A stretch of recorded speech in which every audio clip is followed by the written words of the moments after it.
की आवाज कौन उठा रहा है? बहन कुमारी मायावती जी, चंद्रशेखर रावण जी, अखिलेश यादव जी, ये लोग कहीं ना कहीं न्याय की मांग कर रहे हैं और आवाज उठा रहे हैं। आपने मीडिया में नहीं सुना होगा, किसी और बड़े राजनेता का बयान नहीं सुना होगा। भविष्य को यदि आप सुरक्षित रखना चाहते हैं, आप अपने भविष्य को, अपने बच्चों के भविष्य को सुरक्षित रखना चाहते हैं, तो आपको तय करना होगा कि इन 5 विधानसभा चुनावों में हमें किसको वोट देना चाहिए।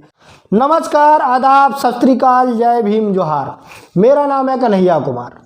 वहीं आज हम विस्तार पूर्वक बहुजन समाज की जो बड़ी खबरें हैं आप लोगों के बीच फिर लेकर के आए हैं, और कहीं ना कहीं आप लोगों को सुनना भी जरूरी है, जानना भी जरूरी है, क्योंकि बहुजन समाज की जो खबरें हैं कहीं ना कहीं जो गोदी मीडिया है वो दिखाने में नाकामयाब है, और वो जानबूझ करके बहुजन समाज की खबरें दिखाना भी नहीं चाह रहा। आपको ये भी बताएंगे कि बहुजन समाज पार्टी किस प्रकार से लगभग 3 राज्यों में लीड करती नजर आ रही है और लगभग अपनी सरकार बनाती हुई नजर आ रही है। इसके अलावा किस प्रकार से आज के अभी के समय में बहुजन समाज पार्टी के ऊपर कितना ताबड़तोड़ अन्याय और अत्याचार हो रहा है, जैसे कि आपने हो रही मध्य प्रदेश और यूपी की घटनाओं को लेकर के देखा होगा। तो कहीं ना कहीं इस चीज़ पर भी हम चर्चा करने वाले हैं विस्तार से, और भी आगे कई चीज़ें आप लोगों को बताएंगे। हम ये भी बताने वाले हैं कि जितने भी बहुजन समाज के जो लीडर हैं, उन बहुजन समाज के लीडरों को किस प्रकार से बदनाम करने का काम करती है गोदी मीडिया। तो कहीं ना कहीं जो निगेटिविटी फैलाने का काम करती है, ये सबसे बड़ा काम जो कर रही है वो गोदी मीडिया कर रही है। तो हम इस पर भी विस्तार से चर्चा करेंगे। इससे पहले मेरा आपसे निवेदन है कि अभी तक हमारे चैनल को सब्सक्राइब नहीं किया है तो चैनल को सब्सक्राइब कर लें, साथ में बेल आइकन को प्रेस कर लें, वीडियो को अंत तक जरूर देखें और वीडियो को लाइक करें, क्योंकि यदि आपके एक लाइक से कहीं ना कहीं ये वीडियो अगले व्यक्ति तक पहुँच सकता है, तो कहीं ना कहीं वो भी जानकारी से पूर्ण हो जाएगा और कहीं ना कहीं समाज में समतामूलक समाज बनाने में उसका भी सहयोग रहेगा। तो आपसे निवेदन है कि वीडियो को लाइक और हमारे चैनल को सब्सक्राइब जरूर करें। और सिर्फ मैं नहीं, जितने भी बहुजन चैनल कहीं ना कहीं उनको आपको देखना पड़ेगा। मैं एक चीज़ और कई बार आपसे बोलता हूं कि आप सोशल मीडिया से जुड़िए। जरूरी नहीं है कि आप बड़े मीडिया हाउसेस हो गए, जो गोदी मीडिया, बड़े पत्र, जो बड़े टॉप प्रेस हैं, उनको देखिए। आप सोशल मीडिया से जुड़िए। क्या आपको नहीं लगता कि आज शायद सोशल मीडिया नहीं होता तो मैं ये बातें आप लोगों तक नहीं पहुंचा पाता? ऐसी कई चीज़ें हैं जो हम बिगर सोशल मीडिया के नहीं पहुंचा पाते हैं, क्योंकि जितने भी पत्रकार हों या मीडिया में बैठे हुए व्यक्ति हों, सभी के सभी गोदी मीडिया हैं और कहीं ना कहीं दलाल बन करके बैठे हुए हैं। और कहीं ना कहीं जितने भी हैं, आप समझ रहे होंगे कि मैं क्या कहना चाह रहा हूँ। किन जातियों का ज़्यादा दबदबा है, चाहे पत्रकारिता हो, चाहे जज हो, चाहे कहीं पर भी हो। तो हम आप लोगों को विस्तार पूर्वक चर्चा करेंगे सारे मुद्दों को लेकर के बहुजन समाज के। आज जो सबसे बड़ी खबर आप लोगों को बताने वाला हूं, कहीं ना कहीं ये जानकर आप खुश हो जाएंगे कि बहुजन समाज पार्टी है जो किस तरीके से 3 राज्यों में लीड कर रही है, लेकिन कहीं ना कहीं जो गोदी मीडिया है वो बहुजन समाज पार्टी या अन्य बहुजन पार्टियों को दिखाने का काम नहीं करती। जिस प्रकार से आपने देखा होगा कि भीम आर्मी और बेनीमाल जी की पार्टी, जो हनुमान बेनीमाल है, जो गुर्जरों की पार्टी है, लगभग उनका गठबंधन हुआ है, लेकिन किसी भी न्यूज़ चैनल वाले ने आपको नहीं बताया होगा। वहीं मैं बात करूं बहुजन समाज पार्टी की, तो बहुजन समाज पार्टी में मध्य प्रदेश में किस प्रकार से उनका पड़ला भारी है। आपने देखा होगा कि नामांकन के टाइम में 10-10 हज़ार लोग, शायद मैंने पहली बार ऐसा देखा हुआ कि नामांकन के टाइम में 8-10 हज़ार लोग इकट्ठे हो रहे हैं। तो कहीं ना कहीं ये चीज़ हम और आपको सोचना पड़ेगा, समझना पड़ेगा, और कहीं ना कहीं जो आज का बहुजन है वो जाग रहा है। इसके अलावा जिस प्रकार से एक सबसे बड़ी खुशी ये है कि जिस प्रकार से हमारा ओबीसी समाज आज कहीं ना कहीं खड़ा होने का काम कर रहा है। जिस प्रकार से आप देख रहे हैं कि जब से ओबीसी महासभा बनी हुई है, ओबीसी महासभा में जो महेंद्र सिंह लोधी हैं, कहीं ना कहीं वो सोशल मीडिया में एक्टिव रहते हैं और कहीं ना कहीं अपने लोगों को जगाने का काम करते हैं, और उसका इन 4-5 राज्यों के विधानसभा चुनाव में बहुत बड़ा फर्क पड़ने वाला है। आपको बता दूं कि बहुजन समाज पार्टी तेलंगाना में तो लीड कर ही रही है। राजस्थान में आज के समय से पहले राजस्थान में बहन कुमारी मायावती जी, आकाश आनंद जी ने कहीं ना कहीं अब मोर्चा संभाल रखा था, और कहीं ना कहीं राजस्थान में इस बार जरूर मैं ये कहता हूं कि ट्रंगल मामला फंसता हुआ नजर आ रहा है। वहीं बात करें मध्य प्रदेश की, तो मध्य प्रदेश में भी बहुजन समाज पार्टी कहीं ना कहीं अपना दबदबा बनाने में कामयाब हो रही है कि जिस प्रकार से बीजेपी और कांग्रेस से परेशान लोग भाग भाग करके बहुजन समाज पार्टी के साथ जा रहे, वहीं जो SC ST OBC के साथ जो कहीं ना कहीं धोखा देने का काम किया है कांग्रेस और बीजेपी पार्टी ने, इससे भी समुदाय जैसे आप बात करें SC ST OBC की, तो कहीं ना कहीं ये समुदाय परेशान होकर के बहुजन समाज पार्टी के साथ खड़ा होने में मजबूर हो रहा है, और खड़ा होना भी चाहिए था।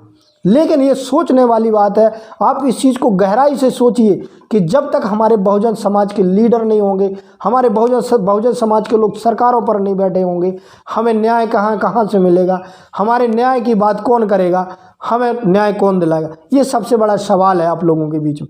जिस प्रकार से आप देख रहे हैं कि मध्य प्रदेश में अभी नवरात्रि के दिन एक दलित व्यक्ति अपना चक्की आटा लेने गया था, पिसवाने गया था, तो कहीं ना कहीं एक टीचर जो लोगों के भविष्य होता है, जो लोगों के भविष्य का निर्माण करता है, बच्चों के भविष्य का निर्माण करता है, एक टीचर ने गला रेत करके हत्या कर दी एक दलित की। वो इसलिए कर दी गई कि कहीं ना कहीं उसने आटा पिसवाया, आटा पिसवाने के बाद उसको लगा कि कहीं ना कहीं इसके आटे से जो चक्की है वो अछूत हो गई है, और शायद मुझे ये भी पता चला है कि वो कहीं ना कहीं दहलीज के अंदर चला गया था। ये जो मैं अंदर की बात बता रहा हूँ सूत्रों के हवाले से मुझे पता चली। इसलिए एक टीचर ने उसको इतना गुस्सा आया जाति के नाम पे। आप समझिए किस प्रकार से जातिवाद हो रहा हम लोगों के साथ, किस प्रकार से अन्याय अत्याचार हो रहा है। इस बात को आपको समझना होगा, हमारे SC ST OBC समाज के लोगों को समझना होगा कि जैसे ही व्यक्ति वो आटा लेकर के निकला, कुछ कहा सुनी हुई और उसके गला रेत करके हत्या कर दी गई। कहीं ना कहीं एक भयावह बहुत बड़ी खबर थी, और कहीं ना कहीं इससे पूरा देश दहल गया।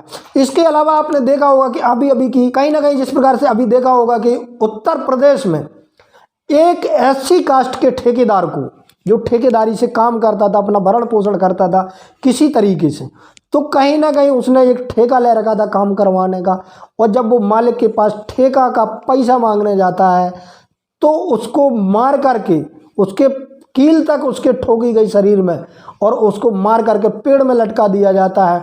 और वही जो अपराधी लोग हैं वही कहीं ना कहीं पुलिस को ये खबर देते हैं कि आप इस लाश को ले जाइए। ये सोचिए, आप समझिए, ये कहीं ना कहीं हमारे SC ST OBC समाज के लोगों को समझना होगा। वहीं न्याय की आवाज़ कौन उठा रहा है? बहन कुमारी मायावती जी, चंद्रशेखर रावण जी, अखिलेश यादव जी, ये लोग कहीं ना कहीं न्याय की मांग कर रहे हैं और आवाज़ उठा रहे हैं। आपने मीडिया में नहीं सुना होगा, किसी और बड़े राजनेता का बयान नहीं सुना होगा। हाँ, ये ज़रूर है कि कहीं ना कहीं उन पर कार्रवाई हुई है और शायद वो लोग गिरफ्तार भी हो गए हैं, लेकिन ये समझने वाली बात है कि आखिर ऐसा क्यों हो रहा है, क्यों इतना जातिवाद हावी हो रहा है। क्योंकि कहीं ना कहीं जब लोगों को लगता है कि हमारी बैठी हुई सरकारें हमें बचा लेगी, और बैठी हुई सरकारें बचाने का काम करती हैं, तो कहीं ना कहीं लोगों को ज़्यादा सहायता मिलती है और कहीं ना कहीं ज़्यादा लोगों पर अत्याचार करने का काम करते। तो कहीं ना कहीं हमारे SC ST OBC समाज को गहराई से इस चीज़ को समझना होगा।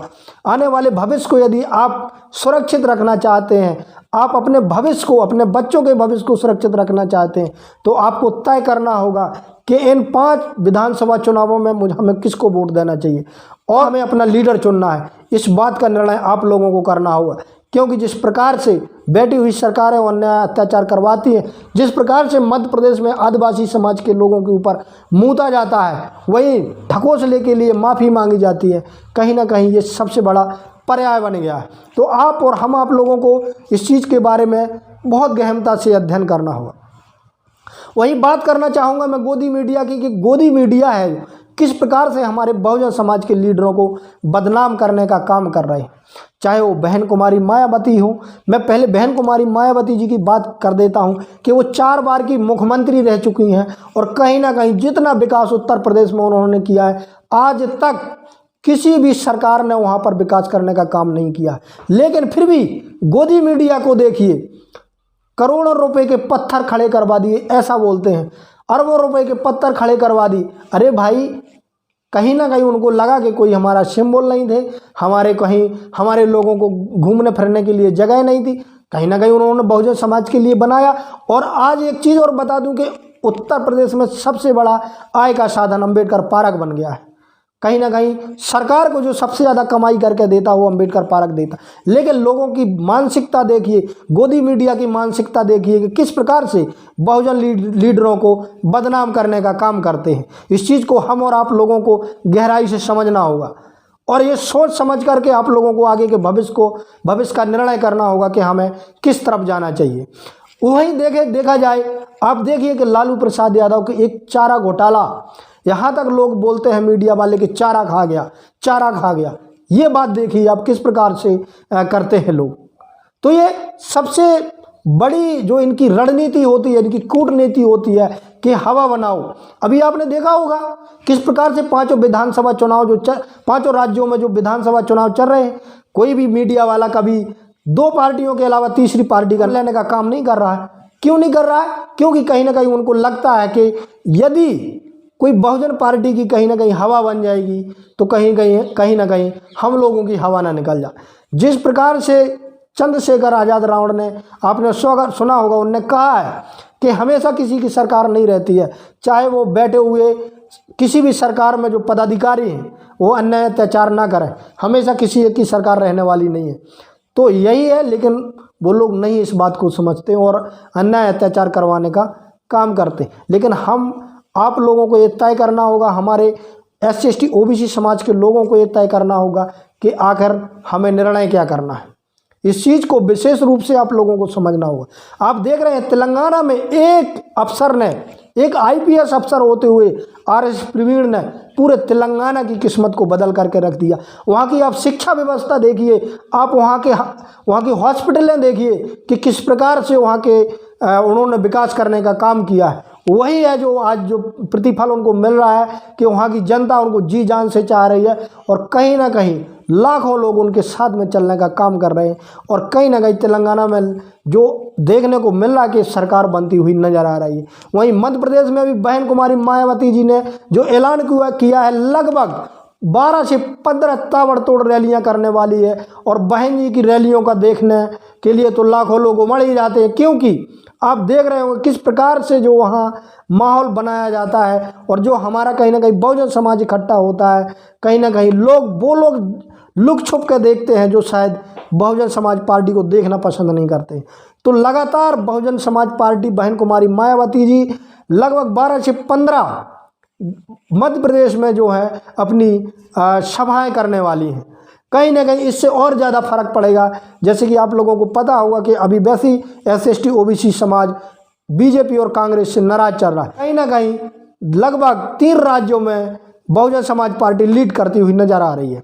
इसके अलावा आप लोगों से मैं यही कहना चाहूँगा, मैं एक पत्रकार होने के नाते तो किसी का पक्षपात नहीं करता, लेकिन आपको तय करना है कि आखिर हम लोगों का हित कौन करता है, चाहे वो BJP हो, कांग्रेस हो, बहुजन हो, सपा हो, बसपा हो, कोई भी हो।